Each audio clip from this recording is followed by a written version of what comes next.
The morning rush at Brightway National Bank was always the same: people in suits, mothers juggling paperwork and toddlers, retirees waiting patiently with passbooks in hand. But that Tuesday morning was about to become a story the entire city would talk about. The glass doors opened quietly, and a tall man in a plain gray hoodie stepped inside. He wore jeans, scuffed sneakers, and carried a worn leather wallet. Nothing about him screamed important. In fact, he looked like any other customer who might be there to deposit a paycheck or fix a small account issue. The man's name was Ethan Cole. No one at the branch knew that Ethan was the new CEO of Brightway National Bank, recently appointed after a sudden retirement at headquarters. He decided to visit one of the branches unannounced, without security, without fanfare, to see how customers were treated. He wanted honesty, not rehearsed greetings. Ethan stood in line quietly, glancing around. The staff looked busy but not friendly. The assistant manager,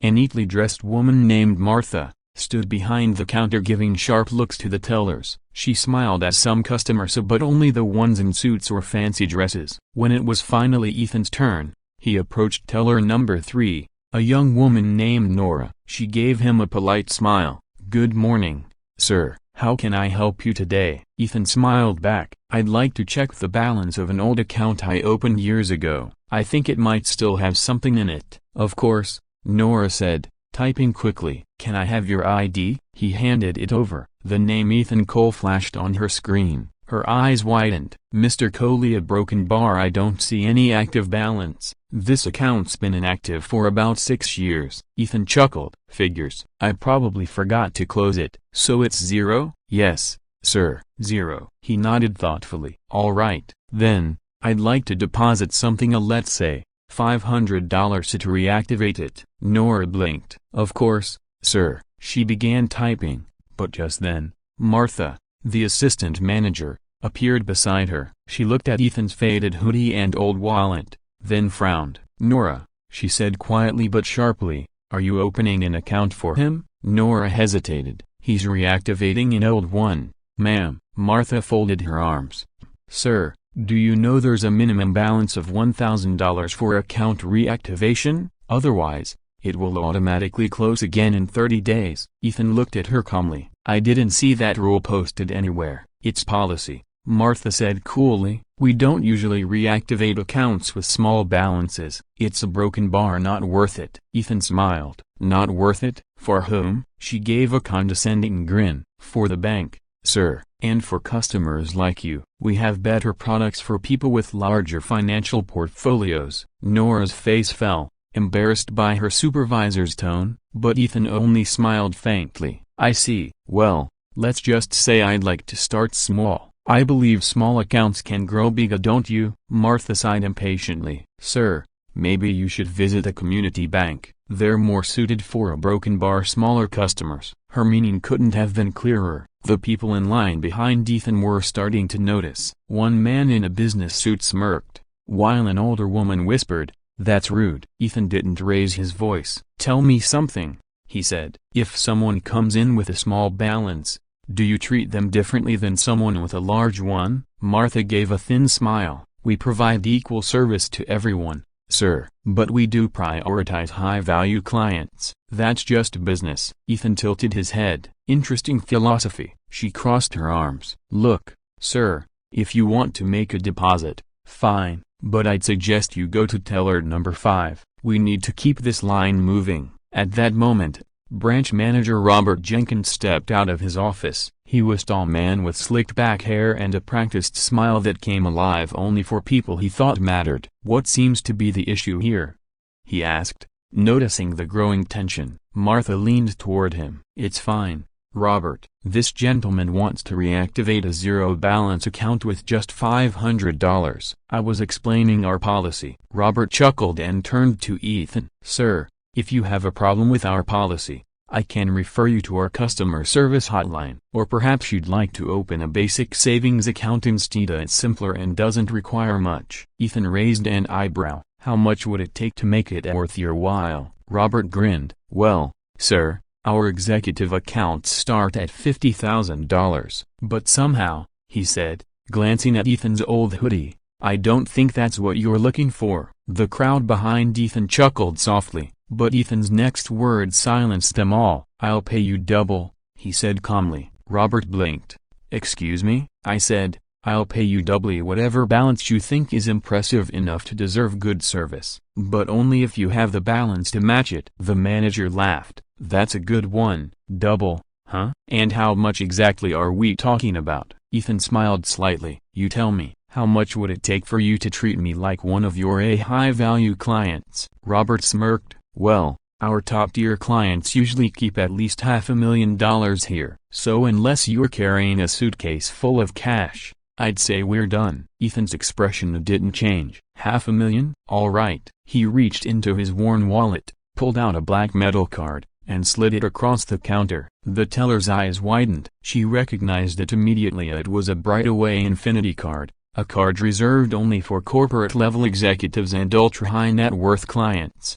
Martha frowned, confused. Robert's smile faltered. "Run it," Ethan said simply. Nora took the card, swiped it, and the screen flashed. "Account, corporate executive A. Cole, Ethan A. CEO Brightway Holdings." The room went silent. Martha stepped back. Robert's face turned pale. "Sira broken Baria, this must be you." Ethan finally smiled. "Yes, I'm Ethan Cole, CEO of Brightway National Bank." The color drained from both their faces. Ethan turned to the stunned customers and said in a calm voice, "I came here today dressed like this because I wanted to see how my bank treats people who don't look rich. I wanted to see whether dignity is given only to the wealthy or to everyone." Robert stammered, "Sir, I didn't realize."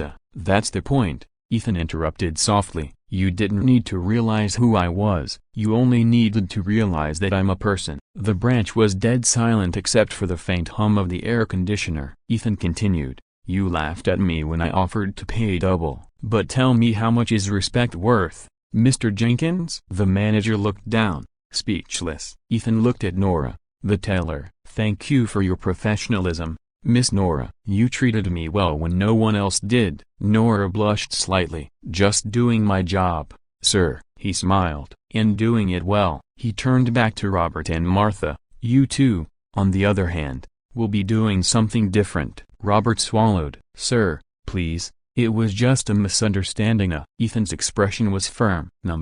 It was a clear reflection of your attitude toward people you think have nothing to offer you." "Effective immediately. Both of you are suspended pending review. HR will contact you." Robert's mouth opened, but no sound came out. Martha's eyes filled with tears. Ethan turned to the remaining staff. "From now on, I want every customer treated as if they own this bank, because in a way, they do. Without them, none of us would have jobs." He paused, looking around at the shocked faces. "Kindness doesn't cost a balance." He walked toward the door, but before he left, he stopped and turned back. "Oh, and Nora, transfer $1 million from my corporate account into this branch's operating fund. Consider it an investment in better training and better people." Nora gasped. "Sira, that's incredibly generous." He winked. "Just make sure the training includes empathy." By noon, the story had spread like wildfire. A customer had recorded part of the interaction on their phone and uploaded it to social media. Within hours,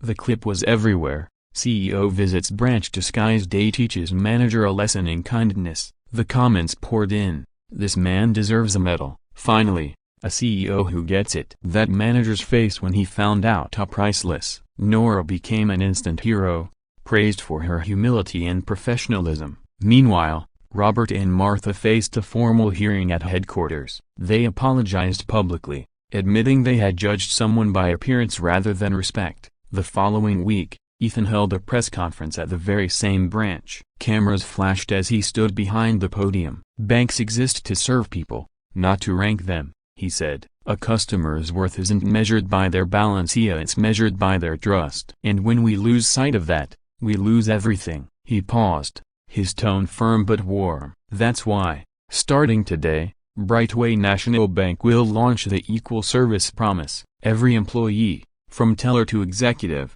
will be retrained to treat every customer, rich or poor, with equal dignity." The audience applauded. Reporters later asked him why he'd said, I'll pay you double if you have a balance. Ethan laughed softly, because respect is a kind of currency too, and it seems some people have a negative balance in that. A week later, Nora received a call from HR. Miss Nora, congratulations. You've been promoted to Customer Relations Supervisor effective immediately, she gasped. Sierra, thank you so much. You earned it, said the voice. Mr. Cole personally requested it. Months later, Brightway National Bank became famous not for its wealth, but for its culture of kindness. Customer satisfaction skyrocketed, and whenever new employees joined, they were told the same story. Once, a man walked into a branch looking like he couldn't afford an account. The staff laughed until they realized he was the CEO. It became a legend, a reminder that appearance means nothing and character means everything. One evening,